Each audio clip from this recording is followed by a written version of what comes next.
سامسونج غيرت تصميم الالترا بالكامل للسنه الثانيه من اول السنه اللي فاتت، وسامسونج تخلت عن الحواف المربعه اللي كانت موجوده في الاس 24 الترا ونزلت في الاس 25 الترا بحواف مدوره اكتر شويه. ولكن السنه ديت الموضوع زياده، الكورنرز ديت بقت مدوره قوي زيها زي الاس 26 العادي والبلس، وحتى شكل الكاميرات بقى موحد ما بين الثلاث اجهزه. فخلاص الدي ان ايه بتاع سلسله النوت ما بقاش موجود، ولكن في المقابل بقى عندك جهاز اخف، مسكته مريحه اكتر في الايد وارفع بشكل ملحوظ جدا السنه ديت. فخلينا نعرف ايه اللي موجود السنه ديت جديد في موبايلات الاس 26. اهلا بيكم يا جماعه، انا كمال. والفتره اللي فاتت ديت كان عندي فرصه ان انا اجرب الاس 26 الترا والسلسله كلها قبل ما تنزل بشكل رسمي لمده يوم. سامسونج ادتنا نظره اوليه على الاجهزه ديت وقعدت فتره بجربها، وفي مميزات كتيره السنه دي مختلفه عن قبل كده. الفيديو ده هينزل لك في نفس يوم نزول الموبايل عالميا، وهتكلم عن توفره في الشرق الاوسط وفي مصر تحديدا بالاسعار والضرايب بتاعته. دي الحاجات اللي انا عارف ان انت بتتفرج علشانها، علشان تعرف تقدر تشتريه هنا امتى وازاي وبكام. فهجاوب لك على الاسئله ديت كلها. اولا خلينا نبتدي بالتصميم، واللي مهم جدا ان انا اتكلم عليه السنه دي عشان الاس 26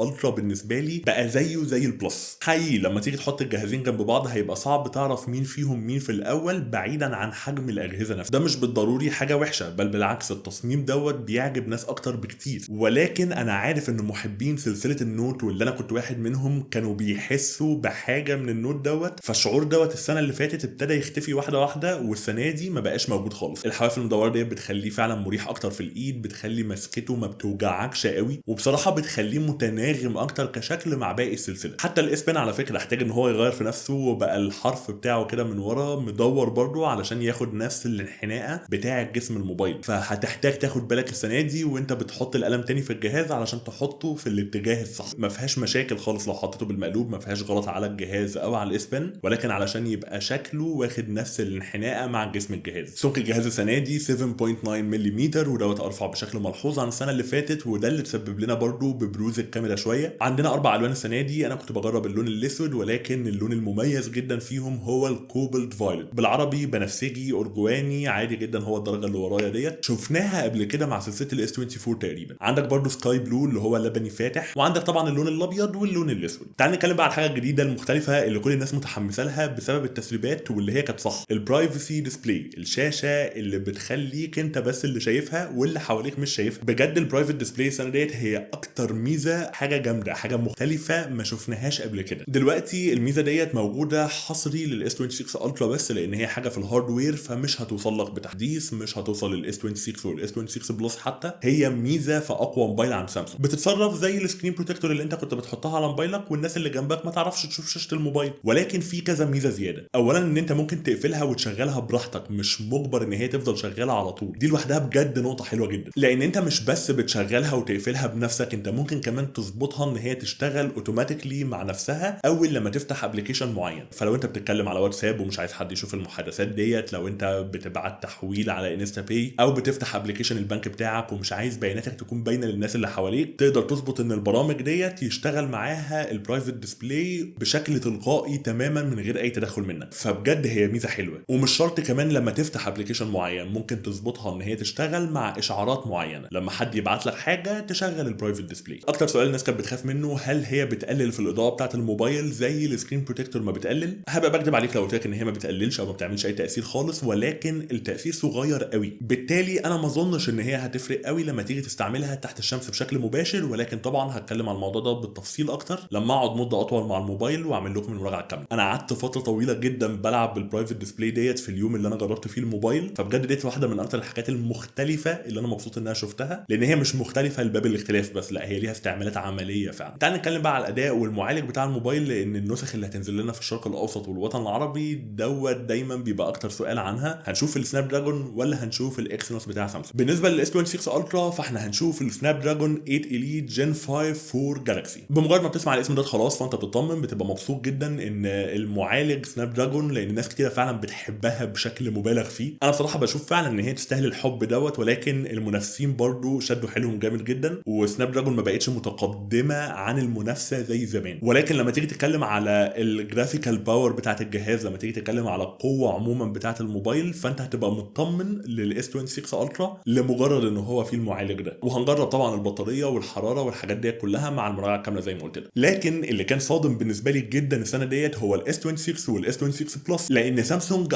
اعلنت عن معالج اكسينوس 2600 ودوت اول معالج في العالم 2 نانومتر. احنا بنوصل دلوقتي للحد بتاع التكنولوجيا خلاص، يعني انا مش متخيل هننزل بعد كده ايه. لو نزلنا عن الواحد نانومتر بعد كده هنبتدي نخش في مشاكل كوانتم كومبيوتنج وممكن نتكلم عنها في فيديو تاني خالص. بس عايز اقول لك فكره ان 2 نانومتر ديت هي بجد حاجه مش طبيعيه، مش حاجه هتشوفها ومش حاجه هتسمع عنها كل يوم. متوقع طبعا ان هو هيفرق جدا في البطاريه وفي الاداء وفي السرعه بتاعه الموبايل عموما والحراره بتاعته. من كتر ما انا حابب الفكره نفسها فانا كان نفسي ان هو ينزل في الالترا كمان، ولكن اظن سامسونج ما حبتش تخاطر لان هي عارفه الناس بتحب سناب دراجون وبتجري ورا الاسم ده كتير جدا، فعلشان كده قالت خلينا في الالترا ننزل بالسناب دراجون اللي الناس بتحبه، والاس 26 والاس 26 بلس ننزل بالاختراع الجامد بتاعنا. يمكن تكون ديت واحده من اكتر الحاجات اللي انا متحمس اجربها السنه ديت في الموبايلات الجديده. انا بجد مبهور بالنقطه ديت، وللاسف ما اقدرش اقول نفس الكلام على كل حاجه. تعال نتكلم على الكاميرات بتاعه السلسله الجديده واللي هي ما اتغيرتش في الاس 26 والاس 26 بلس، نفس فتحه العدسه، نفس السنسور اللي موجود قبل كده السنه اللي فاتت، فلو في اي تغيير بعد كده هيكون جاي من السوفت وير والمعالج. اما بالنسبه للالترا الجهاز اللي احنا منتظرينه وكنا منتظرين نشوف سامسونج هتعمل ايه في الكاميرات، فهم وسعوا فتحه العدسه بقت اف 1.4 بتدخل ضوء اكتر حوالي 47%، والكاميرا التليفوتو بتيجي في فتحه عدسه اف 2.9 بتدخل ضوء اكتر بحوالي 37%. ده المفروض ان هو ينعكس على الصوره ان هي يبقى شكلها منور اكتر، ولكن للاسف ما شفناش بقى السنسور الجديد والسنسور اللي هو بواحد انش والحاجات الكتيره اللي احنا نفسنا سامسونج تعملها، لان خلي بالك ان هم مثبتين السنسور نفسه بقالهم كذا سنه دلوقتي. طبعا فتحه العدسه هتاثر في التصوير احسن والمعالجه هتفرق برضو في الصوره، فهنعمل اختبارات بعد كده ومقارنه ما بين الاس 25 الترا والاس 26 الترا علشان نشوف تحسن الكاميرا قد ايه بالظبط. ولكن انا بصراحه كان نفسي اشوف سنسور جديد، ولكن المبهر بالنسبه لي هو مود جديد في التصوير مسمينه هوريزونتال لوك، بتعمل تثبيت بشكل افقي. مفيش كاميرا في العالم او موبايل في العالم، مفيش اي حاجه في العالم بتعمل كده اصلا. لا تقول لي بقى الاكشن مود بتاع الايفون ولا اي حاجه تانية، هو بجد انت مش متخيل الموضوع فظيع ازاي، وبحاول ابينه لك على الكاميرا. الموبايل اتحرك معاك، الموبايل اتقلب اصلا بقى بالجنب، الموبايل اتقلب خالص 360 درجه 180 درجه، الصوره هتفضل ثابته، الفيديو هيفضل مظبوط على نفس الاتجاه بتاعه. انا ما اعرفش سامسونج بتعملها ازاي، الموضوع تحس ان هو سحر. قادر اتخيل مثلا لو حد بيصور حاجه رياضيه بشكل مبالغ فيه قوي ممكن يحتاجها، او لو حد كبير في السن وايده بتتهز جامد وهو بيصور الصوره، الموبايل ده هيكون فوق الممتاز بالنسبه له.